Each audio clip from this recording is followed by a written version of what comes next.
How you feeling this morning? I'm feeling great. Yeah, I saw those pictures of you with our cup, and it's at Chelsea Pier today. I'm going to get it back, though, in September, I hope. If you need me End to of help you, September. though, like motivation, I know you bring in Michael Jordan, and Jordan will probably give a pep talk, but if you need sort of that, let me go to the bullpen and bring in a closer, I'd be more than happy to help you at Hazeltine. Oh, well, thank you. Can you putt? No. No, I cannot.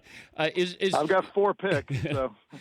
Now, what's the time frame for you have 3 more selections?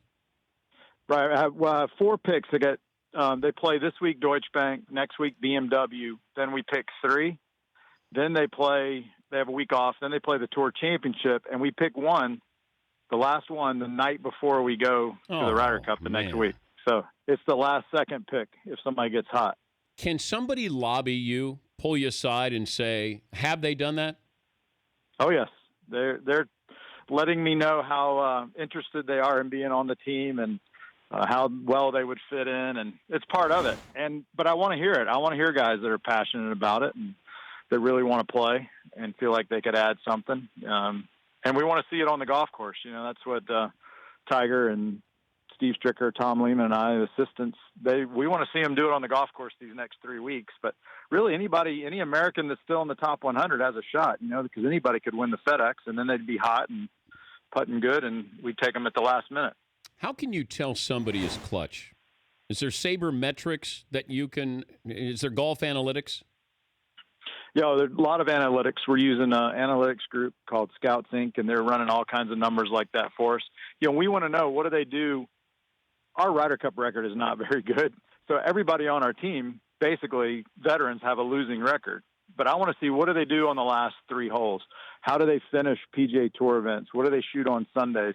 Who are the guys that want to step up and make a putt under the pressure? And then, you can see the guys that, the Phil Mickelsons, the Patrick Reeds, you can tell they love the stage. They're not afraid of it.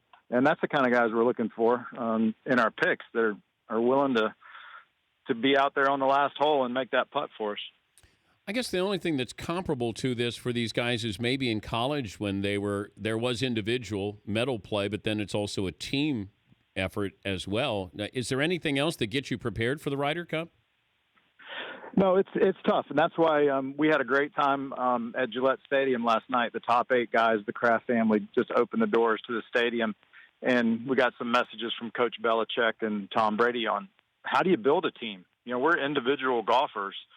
You look at like Coach K with USA Basketball right now. He's building a culture to bring a bunch of stars together to be able to play, and that's what we're working on. I think we have fun when we go to the Ryder Cup, and we want to win for our country or our captain, but building a team that's 12 strong is kind of tough to do. We're talking to Davis Love III, the U.S. Ryder Cup captain. What now? Brady and Belichick had messages that they played on the scoreboard, or they were there with you? Yeah, they were leaving yesterday for a game down in New York, New Jersey, and they took the time to videotape messages to put on the big boards in the clubhouse for our players, to tell them, how much they appreciated their games, but also here's what we do. Here's why we're successful. And it really meant a lot to our players, especially Coach Belichick. He says, just do your job and ignore the noise. And so many of the things that have been important to that team for so long. It's a great message for our team. And it is tough. We're an individual sport. It's a mental game for us. So we're just trying to all pull together and make a team out of a bunch of individual golfers. Any other special guests last night? Oh, yeah. Andre Tippett was there. Former linebacker. We had former linebacker. We had Jim Furyk and Steve Stricker, who did not make the top 8, and Tom Lehman, my assistant captains. But those guys are playing in the Deutsche Bank this week. Gerard Mayo. We had just Bob Kraft came and spoke to the whole team, showed us his 4 Super Bowl trophies. It was a pretty incredible night. There's a lot of perks for being the captain, and it was a special 2 days for us hanging out with the Patriots. Is Michael Jordan an official or an unofficial Ryder Cup team member? He's unofficial, but he can have pretty much whatever he wants. He's been at every Ryder Cup that I've been to, except for 93, I think. I remember walking with him, watching Justin Leonard in 1999, the last 6 or 8 holes. He's been a big supporter of ours. Made us a great video in 2012. And everybody says, well, Michael's record's not that good in the Ryder Cup. Well, no American's record is any good in the Ryder Cup. So he's not a jinx. He's been to a few wins, and it's just great. And Tom Brady said it the other night. Everybody wants to be around the golfers from every other sport, and that's what's so great about our game is every other sport they like to play golf. And Michael's been a big supporter not only of the Ryder Cup but of PGA Tour golf, and we'd love to have him. And Darius Rucker's coming. We had a bunch of celebrities coming. Michael Phelps came in 2012 and said it was the coolest thing he'd ever done, and we're like, wait a minute. You win gold medals. We're just playing golf. And so it really is. It's become a huge event. It's like, it's our Super Bowl, and everybody wants to be there. What's your favorite Michael Jordan story? I guess my favorite story is when we first got him playing golf. I had an old wooden driver back in the day, and he wanted to hit a driver off the tee. So he hit mine, and it broke. And he thought I set him up. I said, no. That's my driver. I don't need it to break. And he hit it so hard that he broke my wooden driver, probably because he didn't hit it in the middle of the club face. But we created a monster with him. He started as probably a sophomore in college, and he's loved golf ever since. More competitive, Tiger or Michael? Oh, boy. I'd say close to the same. Tiger's competitive at table tennis or anything he does.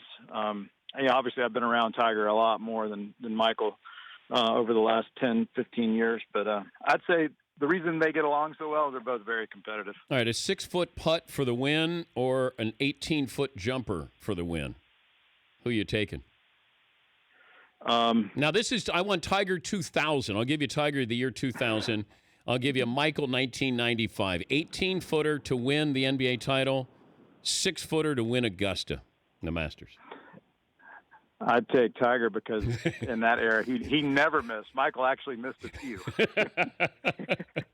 Nobody ever shows those for some reason, Davis. They never. No. They think Jordan hit every single game-winning shot. He hit about the same percentage as Curry, and that's not all of them. But I remember about 3 years there, Tiger never missed. So we thought he had done a deal with the devil or something. But they're both incredible, and it's just amazing that I've been able to be around two of the best athletes in the world. And then I got to have dinner with Tom Brady the other night. So Look at you. Amazing where golf has taken me. Hey, Davis, great to talk to you, and good luck. We appreciate your time. Thanks, Dan. Appreciate your support. Davis Love III, or as McLovin loves to say, Davis Love Jr. III. The Dan Patrick Show, weekday mornings on Audience.